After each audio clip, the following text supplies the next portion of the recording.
On April 23, 2026, the NFL Draft officially got underway in Pittsburgh, and it delivered plenty of moments worth talking about. As a 49ers fan, I watched my team trade out of the first round entirely, so we won't even have a pick until day 2. But as always, the draft brings more than just football analysis. It brings scrutiny, and that scrutiny tends to fall unevenly depending on who's being watched.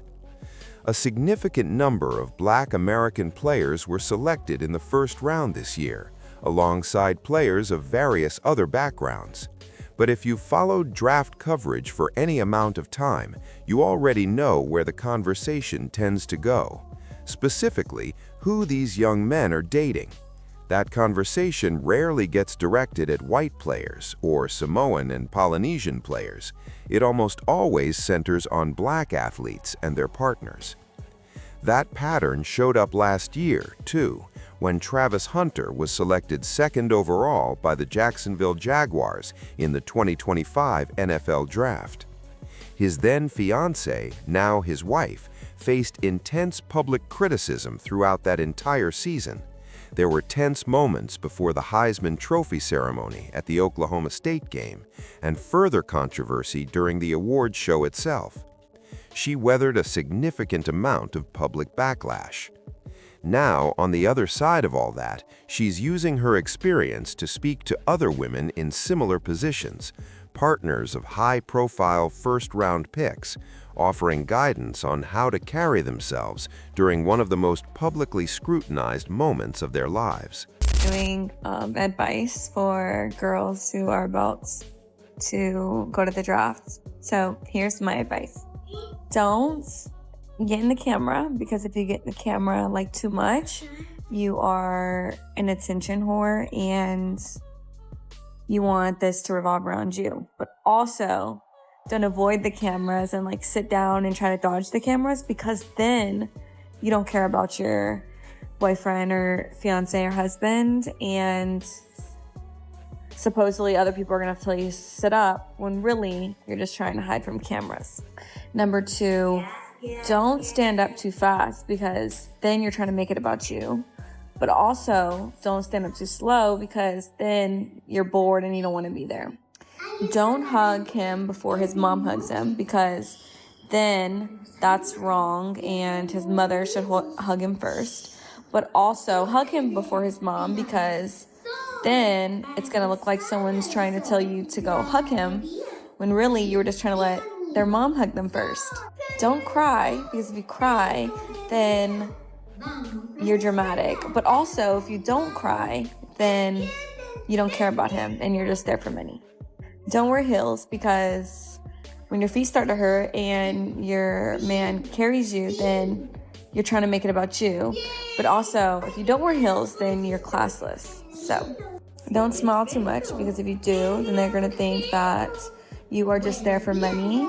But also, don't forget to smile, because if you're not smiling, then you're miserable and you actually hate him and you're just with him for money. Cheer for your man, because that's important. And if you don't, then you'll get hated. But also, don't cheer too much, because if you do, you're doing too much. And what she shared was a genuinely interesting perspective, especially for women who find themselves facing criticism simply for being with a high-profile athlete. A lot of that criticism comes with an assumption baked in that the relationship is transactional, built around money and status rather than anything real. And honestly, that assumption gets thrown around more often than people care to admit when it comes to athletes at this level. But there was something specific about Travis Hunter's situation that made it stand out from everything else, and that's exactly where this gets interesting.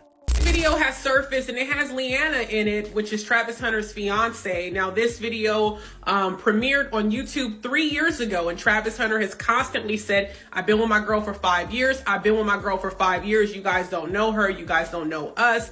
Kind of like stay out of our business. But this is resurfaced, and so it's a topic right now, so let's get into it. So the rapper's name is Naughty Slim, and in the music video, I tried to play the clip, but they actually removed it for copyright infringement, so I had to take it down. But in the video, she's the only lady in the music video. She has on what appears to be like a little nice, you know, lingerie type robe, and the lyrics to the song are extremely explicit.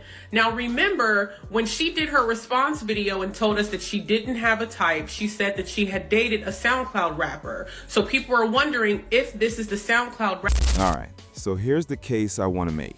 And I know some people might feel like I'm reaching, but hear me out. If you look at Leanna Lenee, her authentic personal taste in men appears to lean towards someone like the rapper Naughty Slim, a SoundCloud artist she has spoken about dating in the past. She has also openly admitted that she was not initially attracted to Travis Hunter, so that's already on the record. Now, based on what I've been observing while following their relationship, a lot of people have pointed out that Travis Hunter's looks don't necessarily align with the type of man Leanna has historically been drawn to. So when you go back and look at her video advising women at the NFL draft, telling them to present themselves a certain way, what some people are reading into that is this: she may be acknowledging, even indirectly, that some of these women are there for financial security rather than genuine attraction. And that's a loaded message coming from someone in her position. Now, I want to draw a clear comparison, and I want to be upfront. I'm not here to judge anyone's appearance, but the contrast is worth examining. When Caleb Williams went #1 overall to the Chicago Bears in the 2024 draft, he was with a young woman named Alina Thyrod, reportedly of Swedish background. Looking at the two of them together, even setting the NFL completely aside, they read as a naturally compatible pairing based on appearance alone. It wouldn't raise any eyebrows. And that distinction matters when you consider what people were saying about Travis Hunter's situation, because that contrast is exactly what this conversation keeps coming back to. About it, but he ugly. I'm embarrassed to be seen in public with him. I would be embarrassed to be seen in public at work. Sprinkle, sprinkle. I would walk into any place with an ugly old man any day than walk into a job and clock in and say, yes, ma'am, no, ma'am, and I'm sorry I'm late, and can I take tomorrow off? I'm sorry, I'd rather walk into the ugliest dude ever than have to do all of that. Sprinkle, sprinkle. I'm still gonna be cute no matter how ugly he is. And I'm gonna still have options no matter how ugly he is. But I know I ain't gonna be working. That brings us to someone called Shira7, who has been pretty vocal about her mindset, essentially saying she's willing to do whatever it takes to avoid working a traditional job, even if that means being with a man she isn't physically attracted to. No judgment, no apologies about it. And on the flip side of that, you have these athletes who theoretically can attract whoever they want, any look, any complexion, any background. The tension there is that the women they end up with aren't always the women who would have chosen them outside of the money and the spotlight. And people notice that. People are always going to notice that. Now, I want to be clear, I don't think the criticism always comes down to race alone, or the fact that a black player is with a non-black woman. One of the real factors that drives the conversation is whether there's a sense of mutual attraction, whether the pairing feels natural or transactional. And a good example of what the natural side of that looks like is Jeremiah Love, talented running back out of Notre Dame, from St. Louis, and honestly a guy I'm a little sad is heading to Arizona, mostly because the 49ers have to face him twice a year, and also because that franchise has some rebuilding to do. But when you watch Jeremiah get drafted and see him embraced by his strikingly beautiful girlfriend, there's nothing about that moment that feels calculated. That looks like a couple. Even without the draft, you'd believe he could have gotten her just by being himself. That's the contrast people keep drawing with Travis Hunter and Leanna, and it speaks to something broader. The idea that black men, particularly those without conventional leading man looks, often end up paying a premium, socially or financially, to be with women who are racially ambiguous or non-black. And when that dynamic plays out publicly, people are going to question it. There's also another layer here. Being the man who elevates a woman's life beyond what she could have reached on her own is a position that invites scrutiny all by itself. If Travis Hunter were with a black woman from his community, beautiful, grounded, someone who belongs in that world, the conversation would be very different. But when the woman in question is racially ambiguous, comes from outside that community, and likely wouldn't have accessed that level of lifestyle on her own, it raises eyebrows. And honestly, that may be exactly what Leanna's advice was really about. A quiet acknowledgement that you're in a room you wouldn't normally be in, so don't draw any more attention to yourself than you already have. So, with all of that said, what do you think?